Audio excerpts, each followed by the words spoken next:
बड़ा तब बनता है जब बड़े बड़े लोग उसका इंतजार करते हैं। ओह शोएब भाई, इंतजार करने के लिए बहुत बहुत शुक्रिया। सीक्वल बनाने का सबसे इम्पॉर्टेंट एलिमेंट मेरे लिए है इस सीक्वल के राइटर रजत अरोरा, क्योंकि उन्होंने स्क्रिप्ट इतनी अच्छी थी मेरे पास कि I could not refuse it. बहुत सारे नए एलिमेंट्स आए थे उसमें, इसीलिए हमने ये फैसला किया कि ये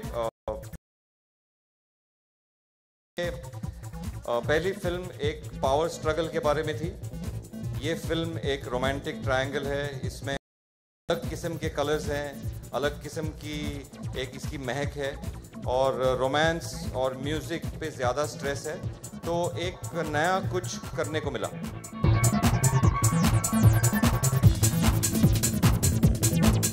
Did I agree working for this film because इस फिल्म में एक ऐसी चीज़ है जो मेरे को कभी भी किसी भी फिल्म में मिली नहीं, और वो है प्यार में मरने के लिए तैयार हो जाओ। जी अभी तो बहुत वक्त है करने के लिए। अभी फ़िलहाल 8 अगस्त को मुझे मौका मिलेगा करने के लिए, लेकिन हाँ ये ज़रूर है कि जितना भी कुछ किया है आज तक, करीबन 120 या 25 फिल्में कर चुका हूं, लेकिन ये फिल्म मेरे लिए बिल्कुल ही अलग है और अलग खेल खेलने को मिला है।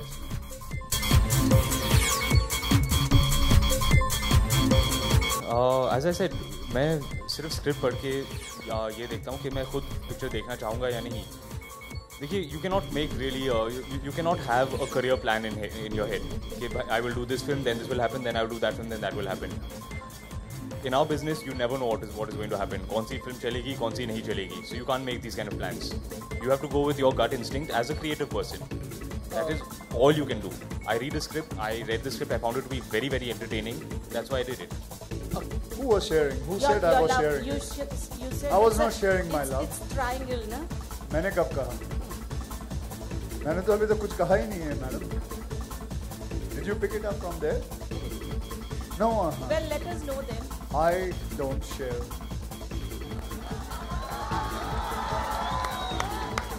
That's not me.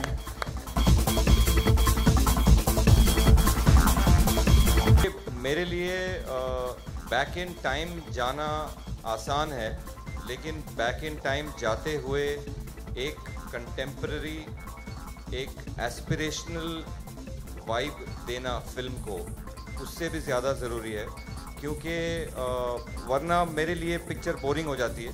तो अनलेस एंड अनटिल जो पूरा इम्पैक्ट है फिल्म का वो आज के लोगों के साथ कनेक्शन पैदा ना करे, तो बैक इन टाइम जाके फ़ायदा नहीं है। तो हमने इस फिल्म में यही कोशिश की है कि हमारे एक्टर्स खूबसूरत लगें, हमारी फिल्म डायनामिक लगे, आज के पेस, आज की एनर्जी उसमें हो।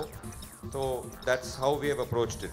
आसान है बैक इन टाइम जाना, क्योंकि मैं जब बॉम्बे पहली बार आया था तो सायन कोलीवाड़ा में रहता था, और अभी भी मेरा घर वहाँ है, तो मैं वहाँ जाया करता हूँ, तो मेरे लिए बहुत आसान है। मैं हमेशा बैक इन टाइम जाया करता हूँ।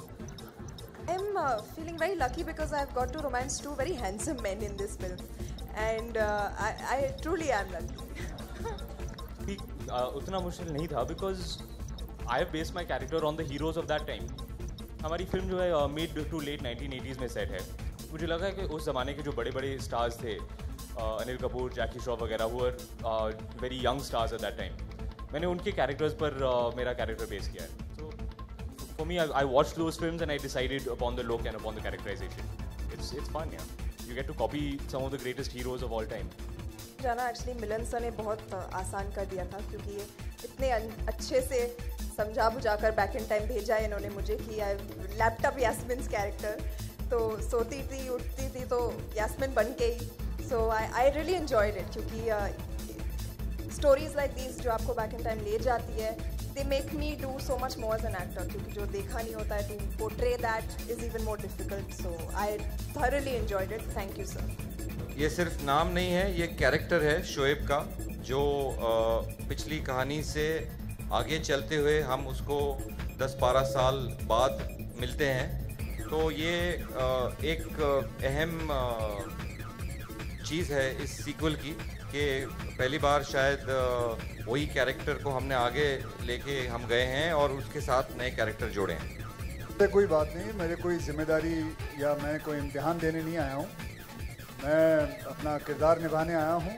और जो रहा सवाल बेंचमार्क का, तो इसके बारे में मैंने कोई सोचा नहीं। मैं अपनी फिल्म एक अपने डायरेक्टर जो मेरे कप्तान हैं इस शिप के, जैसे इन्होंने बताया शिप के कप्तान हैं हमारे, तो उनको ही मैं फॉलो करते रहा हूँ। और ये कभी नहीं सोचा कि मुझे कोई बेंचमार्क कर रखना है या नहीं रखना है, ये उससे आगे जाना है।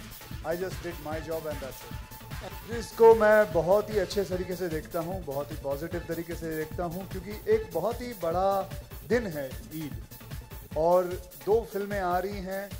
ये इतना बड़ा दिन है कि ये दोनों फिल्मों को आराम से समा सकेगी। एंड इसमें कुछ ज़्यादा सोच विचार करने की बात नहीं है, ना इसको कुछ घुमाने फिराने की बात है। ये एक सीधी सी बात है, दैट्स इट।